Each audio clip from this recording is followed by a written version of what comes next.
Carl Jung's shadow concept. Introduction. In the realm of psychology, few figures loom as large as Carl Jung. Among his most intriguing and influential ideas is the concept of the shadow. But what exactly is this shadow, and why does it matter? Let's delve into the depths of our psyche and explore. The personal shadow. The shadow, in Jungian psychology, represents the unknown dark side of our personality.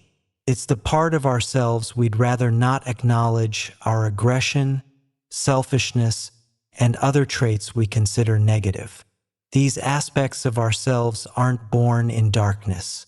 Instead, they're pushed into the shadows as we grow, repressed by societal norms and our own desire to be good. As children, we are taught to conform to social expectations and to suppress behaviors and thoughts that are deemed unacceptable. Over time, these repressed elements form what Jung calls the shadow. Ignoring the shadow doesn't make it disappear. Instead, it can lead to projection, seeing our own faults in others or unconscious behaviors that we later regret.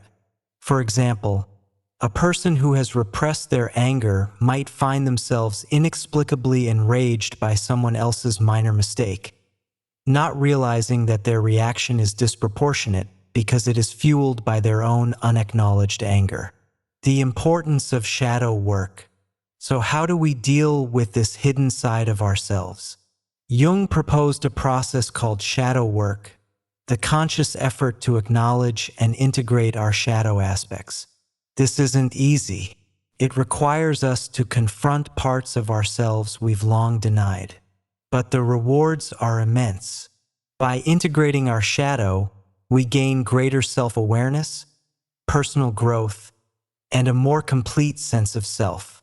Jung believed that becoming whole requires us to embrace our entire being, including the parts we find uncomfortable or distressing. Shadow work allows us to understand the motivations behind our behaviors and emotions. It can lead to greater empathy and compassion for ourselves and others.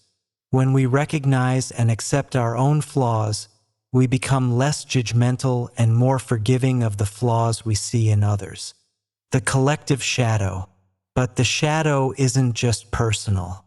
Jung also spoke of a collective shadow, the repressed aspects of society as a whole. Our individual shadows contribute to larger societal problems.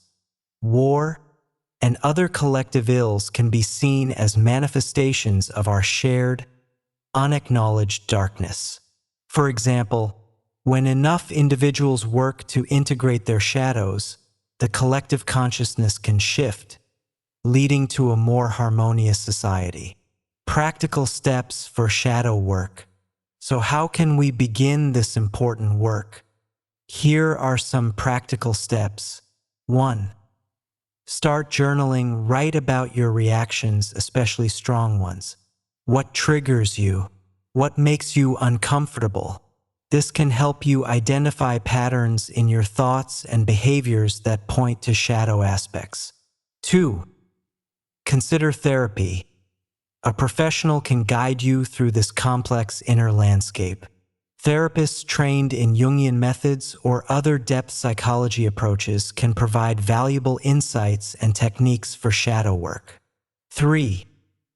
Practice mindfulness. Pay attention to your thoughts and reactions without judgment. Mindfulness helps us observe our inner experiences without being overwhelmed by them, creating space for reflection and integration. 4. Engage in creative activities. Art, music, and other forms of creative expression can be powerful tools for accessing and integrating the shadow. These activities allow us to express parts of ourselves that words alone cannot reach. 5. Reflect on dreams. Jung believed that dreams are a window into the unconscious. Keeping a dream journal and reflecting on your dreams can provide insights into your shadow. Remember, shadow work isn't a one-time task. It's an ongoing process of self-discovery and growth. As we continue to explore our inner worlds, we uncover deeper layers of our shadow, leading to continual opportunities for integration and transformation. Conclusion. To sum up, the shadow is the hidden side of our personality. By acknowledging and integrating it, we can achieve greater self-awareness and personal growth. This work isn't just personal, it has implications for our collective well-being. As Jung himself said, one does not become enlightened by imagining figures of light, but by making the darkness conscious. By embracing our shadow, we not only heal ourselves but also contribute to healing the world around us. So, are you ready to embrace your shadow?